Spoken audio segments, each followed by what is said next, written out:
नमस्कार, मैं नीलेश और आप देख रहे हैं राजधानी एक्सप्रेस 9। अभी हमारे साथ है राष्ट्रीय मिशन गायक रवि राज बौद्ध और प्रीति बौद्ध जी, और ये लगातार बिहार में जाके बहुजन समाज पार्टी या यूपी में भी देश दुनिया में बहुजन समाज पार्टी के प्रति लोग लगे हुए हैं, चुनाव प्रचार कर रहे हैं, स्टार प्रचारक है बहुजन समाज पार्टी के।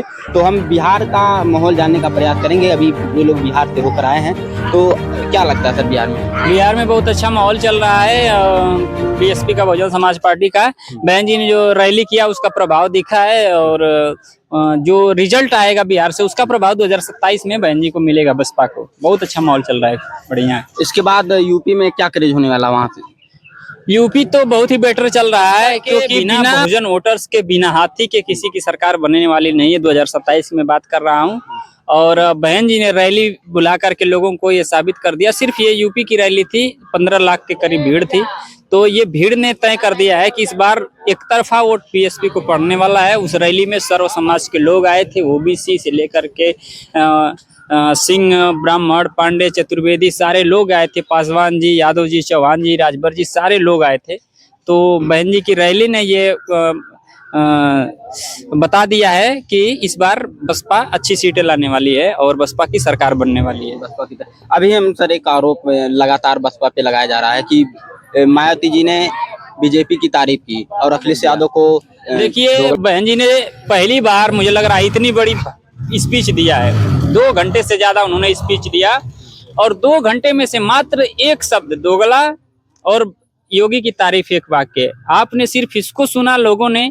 ये जो विरोधी हैं, जो नहीं चाहते कि बसपा की सरकार गरीबों की सरकार बने और गरीबों का भला हो, क्योंकि बसपा गरीबों की भला करती है, वो लोग उसी लाइन को हाईलाइट कर रहे हैं, जबकि वो भी पूरा नहीं है, पूरा सच नहीं है। बहन जी ने किस बात के लिए तारीफ की? समाजवादी पार्टी की सरकार में बहन जी की मूर्ति को तोड़ा गया, हाथी को तोड़ा गया, उसके टिकट का पैसा जो है उसको खाया गया, दबाया गया, और पार्क की मरम्मत नहीं करवाई गई। और सबको पता है किसी भी चीज की आप मरम्मत नहीं करवाएंगे तो बदसूरत हो जाएगा, गंदगी फैल जाएगी। तो पार्क से जो पैसा आता था टिकट का, उसको आपको उसमें खर्च करना चाहिए था, लेकिन सपा ने ऐसा नहीं किया। मैं धन्यवाद करती हूँ भाजपा की सरकार का, जिन्होंने टिकट के पैसे को पुनः पार्क में लगा करके पार्क को कम से कम मरम्मत तो किया हमारे धरोहर का। बस ये धन्यवाद करने का आशय था। बाकी उन्होंने उसी भाषण में, उसी स्पीच में भाजपा के 5 किलो वाली राशन भी बात बोली, अत्याचार पर भी बोला, शोषण पर भी बोला, उसको किसी ने नहीं सुना। ये सिर्फ बदनाम किया गया है। एक आरोप ये भी लगता है कि समाज में जो उभरते नेता हैं, जो बड़े नेता हैं समाज के, वो लोग उनको दाबने का प्रयास कर रहे हैं। समाज से और भी नेता नहीं उभरने दिए जा रहे हैं। देखिए, जैसे कोई बीज होती है ना, बीज होती है मिट्टी में, जब जाती है तो उसके ऊपर बहुत दबाव पड़ता है, सीना चीर करके निकल जाती है। तो वैसे ही निकलने वाले को कोई दबा नहीं पाएगा, रोक नहीं पाएगा। बाबा साहब को तो इतने सारे लोगों ने दबाने का प्रयास किया। बाबा साहब उभर के आए, कांसीराम साहब उभर के आए, बहन जी उभर के आई एक महिला होकर के। तो जो निकलना चाहेगा उसको कोई दबा नहीं सकता है। ये गलत आरोप है कि दबाया जाता है। अभी हम प्रीति मैम जी से बात करेंगे कि मैम क्या लगता है बिहार में कितनी सीट बसपा की निकलेगी? देखिए, जो भी रिजल्ट आएगा बहुत अच्छा आएगा।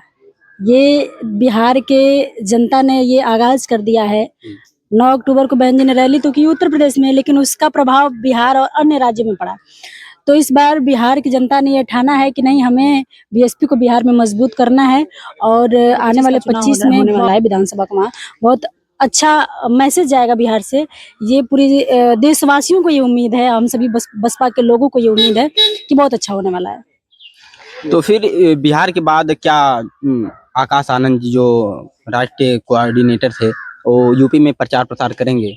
बिल्कुल करेंगे। बिहार से पहले जब आकाश भैया चल रहे थे, चुनाव से पहले जब उन्होंने वहाँ लोगों से जनसंपर्क किया, तो इतना अच्छा माहौल बना बिहार में। और ये कहने में कोई शक नहीं है कि अब यूपी में जब हमारे आकाश भैया निकलेंगे, तो फिर वो तो नज़ारा हम तो इंतजार कर रहे हैं कि कब वैसा नज़ारा होगा कि उसको हम बयान नहीं कर सकते।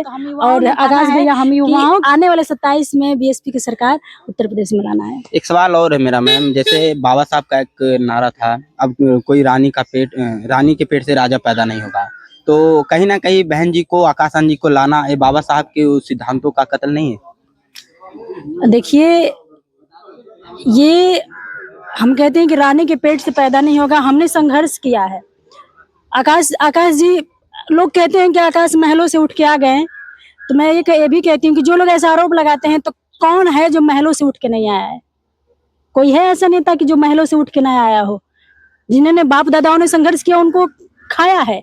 हमारे बाबा साहब ने संघर्ष किया, हमारे महापुरुषों ने संघर्ष किया, हम उसको खा रहे हैं। हम लोग उसको बस, महापुरुषों ने संघर्ष किया, हम उसको बस और उसका सब सुख भोग रहे हैं।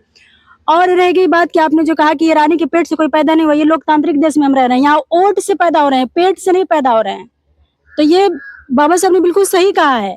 और यहाँ ओट से पैदा होंगे और आने वाले नेता भी ओट से ही पैदा होंगे, किसी के पेट से नहीं पैदा होंगे। चाहे वो आकाश जी हो, बहन जी हो, ये लोग ओट से पैदा होते हैं। चाहे प्रधानमंत्री मोदी हो, वो ओट से पैदा होते हैं। ये इस समय में है ही नहीं कोई पेट से पैदा हो जाए।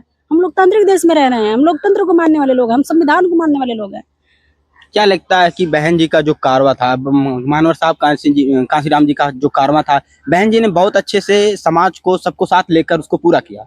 क्या लगता है कि आकाश आनंद जी में वो क्रेज है बिल्कुल कर पाएंगे। और आकाश आनंद जी के तो आपने भाषण भी सुने होंगे, जो शुरुआती दौर में जब वो निकले थे तो किस तरीके से युवाओं के पक्ष में बोले थे कि खलबली मच गई थी लोगों में। और आज भी जब वो बोलते हैं तो खलबली मच जाती है कि ये तो अलग कर देगा।